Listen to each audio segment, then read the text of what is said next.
नमस्कार, आप सभी का स्वागत है आपके अपने YouTube चैनल में जिसका नाम है साहित्य सौंदर्य। साहित्य सौंदर्य में आज हम कक्षा 12वीं अंतरा भाग 2 से लघु कथा पहचान पढ़ने जा रहे हैं, जिसके लेखक हैं असगर वजाहत जी। असगर वजाहत जी का परिचय और उनकी कहानी शेर हम पहले पढ़ चुके हैं। अब इसका दूसरा भाग पहचान हम पढ़ने जा रहे हैं, और पहचान को समझने के लिए हमें सबसे पहले राजा और प्रजा के संबंधों को समझना होगा। राजा अर्थात सत्ता पर आसीन व्यक्ति जो हमारे देश का राजा है, और प्रजा अर्थात आम जनता। राजा हमेशा से प्रजा से यही चाहता है कि प्रजा आंख मूंद करके उसका कहना माने, उसके हर हुक्म सिर आंखों पर हो। तो इस तरह राजा जो है प्रजा पर कैसे हुकूमत चलाता है, वही इस कहानी का तथ्य है। पहचान। राजा ने हुक्म दिया कि उसके राज में सब लोग अपनी आंखें बंद रखेंगे ताकि उन्हें शांति मिलती रहे। लोगों ने ऐसा ही किया, क्योंकि राजा की आज्ञा मानना जनता के लिए अनिवार्य है। जनता आंखें बंद किए किए सारा काम करती रही, और आश्चर्य की बात यह है कि काम पहले की तुलना में अधिक अच्छा हो रहा था। पैदावार बढ़ रही है और जो है प्रोडक्शन भी अच्छा हो रहा है देश में। फिर हुक्म निकला कि लोग अपने अपने कानों में पिघला हुआ शीशा डलवा लें, क्योंकि सुनना जीवित रहने के लिए बिल्कुल ज़रूरी नहीं है।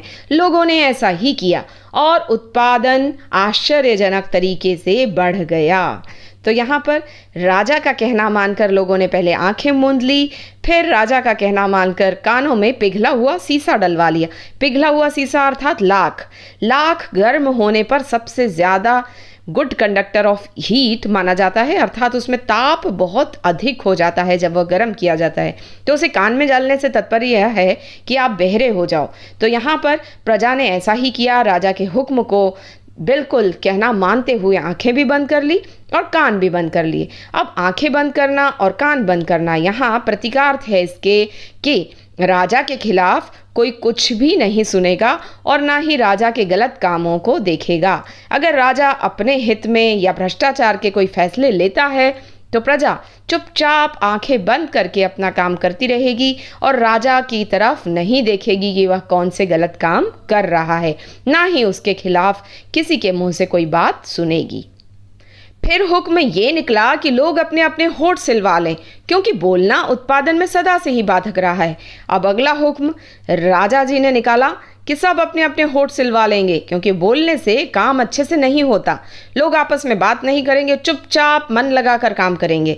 तो इस तरह देश में फिर प्रोडक्शन बढ़ गया, क्योंकि लोगों ने बड़ी सस्ती दरों पर अपने होठ सिलवा लिए। यहाँ पर सस्ती दरों पर होठ सिलवा लिए पंक्ति से तात्पर्य यह है कि राजा ने कुछ ऐसी योजनाएं बनाई जो कागजों पर तो देखने में लग रही थी कि ये प्रजा के हित में है, लेकिन जब प्रजा तक वह योजनाओं का लाभ नहीं पहुंच पाता और ज़्यादातर वह जो है लाभ अधिकारी हैं उनकी जेबों में पहुंच जाता है, और कागज़ पर योजना यह दिखाती है कि यह गरीबों के लिए बनाई गई योजना है। तो इस तरह सस्ती दरों पर लोगों ने अपने होठ सिलवा लिए, अर्थात छोटे मोटे प्रलोभन के चलते राजा का कहना मानकर अपना मुंह बंद कर लिया लोगों ने। फिर उन्हें पता चला कि अब तो वे खाना भी नहीं खा सकते, तो इस तरह वे बिल्कुल लाचार हो गए लोग। लेकिन खाना भी काम करने के लिए बहुत अधिक आवश्यक नहीं माना गया। फिर उन्हें कई तरह की चीज़ें कटवाने और जुड़वाने के हुक्म मिलते रहे और वे वैसा ही करते रहे। राजा रात दिन प्रगति करता रहा। तो राजा ने कहा था कि देश देखना हमारा स्वर्ग बन जाएगा, देश कहाँ से कहाँ पहुँच जाएगा। बस आप आंख बंद करके, मुंह बंद करके, कान बंद करके चुपचाप दिन रात काम में जुटे रहो, लगे रहो। तो प्रजा को उसने काम में लगा दिया और राजा खुद जो है शान से अपना जीवन जीने लगा। फिर एक दिन खैराती, रामू और छिद्दू ने सोचा कि लाओ आंखें खोलकर तो देखे, अब तक तो अपना राज स्वर्ग हो गया होगा। तो राजा ने जैसे जैसे वादे किए थे कि हर गरीब को ये सुविधा मिलेगी, वो सुविधा मिलेगी, तो जो राजा की बातें थी, गरीब लोग बेचारे जी जान से जुट गए काम में, और उन्होंने सोचा कि हमारा देश तो अब तक स्वर्ग बन गया होगा।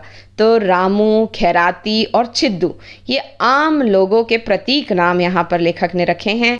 जो सर्वसाधारण वर्ग के लोग हैं उनका प्रतिनिधित्व करते हैं ये नाम। तो खैराती, रामू और छिद्दू ने आंखें खोलकर देखने का निश्चय किया। और जब उन्होंने आंखें खोली, बड़ी उम्मीद से उन्होंने आंखें खोली थी कि हमारा राज्य अब तक तो कहाँ से कहाँ पहुँच गया होगा, स्वर्ग हो गया होगा, हमने इतनी जी जान से मेहनत की है। उन तीनों ने आंखें खोली तो उन सबको अपने सामने राजा ही राजा दिखाई दिया, वे एक दूसरे को ना देख सके। अब जब उन्होंने आंखें खोली तो उन्होंने देखा कि राज्य तो हमारा और भी बदतर हालात में हो गया है, लेकिन राजा का सिंहासन और ऊंचा हो गया है, राजा और बड़ा हो गया है, राजा के ठाट बाट और बढ़ गए हैं। इसका मतलब यह है कि जितनी भी मेहनत आम जनता ने, प्रजा ने की, अपने ही स्वार्थ में उसका उपयोग राजा ने यहाँ पर किया और प्रजा जो है और बद से बदतर हालत में हो गई, वे एक दूसरे को देख ना सके। इस पंक्ति का अर्थ है कि राजा हमेशा से डिवाइड एंड रूल अर्थात फूट डालो और राज्य करो की नीति अपनाते हैं, और राजा, सत्ताधारी लोग कभी भी नहीं चाहते कि प्रजा एकजुट होकर रहे। यदि प्रजा एकजुट हो जाएगी तो सत्ता के खिलाफ आवाज़ भी उठाएगी, सत्ता के गलत कामों को रोकेगी भी। तो इस तरह हमेशा से राजा यही चाहते हैं कि प्रजा आपस में लड़ती रहे, चाहे हिंदू मुस्लिम के नाम पर या फिर हो जातिवाद के नाम पर।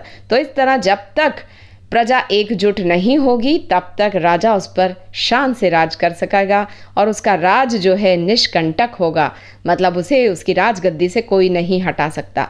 लेकिन जब प्रजा एकजुट हो जाती है तो सत्ता पलट कर रख देने की ताकत उसमें आ जाती है। तो यही सत्ताधारी कभी नहीं चाहते, राजा कभी नहीं चाहता कि प्रजा एकजुट होकर रहे।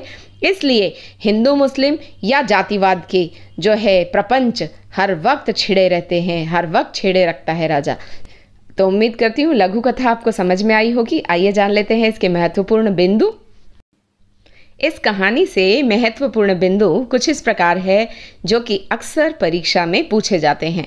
राजा ने क्या हुक्म निकाले? राजा ने 3 हुक्म निकाले थे। एक, सभी अपनी आंखें बंद कर लें। दूसरा, सभी अपने कानों में पिघला हुआ शीशा डलवा लें। और तीसरा हुक्म था सभी अपने होठ सिलवा लें। उनका निहितार्थ क्या था? उनका निहितार्थ यह था कि राजा के गलत कामों को, गलत फैसलों को कोई प्रजा न देखे, आंखें बंद करके रखे। और राजा के खिलाफ यदि कोई बात कोई करता है तो प्रजा ना सुने, अर्थात कान में शीशा डलवा ले। होठ सिलवा ले, अर्थात राजा के खिलाफ तो आवाज उठाने का अधिकार प्रजा को है ही नहीं। अगर राजा कुछ गलत भी करता है तो वे अपना होठ बंद रखें, अर्थात चुप रहें। खैराती और छिद्दू किसके प्रतीक है? तो खैराती और छिद्दू एक सर्वसाधारण व्यक्ति के प्रतीक है यहाँ पर, क्योंकि नाम ही जो है साधारण से हैं, आम आदमियों के। तो यहाँ पर उन नामों के माध्यम से लेखक ने ऐसे लोगों को बताया है जो चुपचाप कहना मानकर अपनी पूरी ताकत से देश के लिए काम करते हैं। पहचान लघु कथा का संदेश क्या है? पहचान लघु कथा का संदेश यह है कि सत्ताधारी अर्थात राजा मनमाने तरीके से प्रजा का इस्तेमाल करता है, उसे झूठे प्रलोभनों में फंसाए रखता है कि देश तरक्की करेगा। लेकिन जब प्रजा आंखें खोलकर देखती है तो राजा ही तरक्की करता हुआ दिखाई देता है, उसका वैभव बढ़ जाता है, उसके ठाट बाट बढ़ जाते हैं और प्रजा और भी निचले स्तर पर नीचे उतर आती है, गरीब हो जाती है। केंद्रीय भाव इस कहानी का क्या है? तो लघु कथा का केंद्रीय भाव इस प्रकार है कि सत्ताधारी हमेशा से ही अपने प्रजा से यही अपेक्षा रखता है कि प्रजा आंख मूंद कर, कान बंद करके, होठ सिल कर देश के लिए काम करती रहे और राजा के कामों में हस्तक्षेप ना करे। तो उम्मीद करती हूँ लघु कथा आपको समझ में आ गई होगी। अगले वीडियो में फिर मिलेंगे, तब तक के लिए गुड बाय, नमस्कार।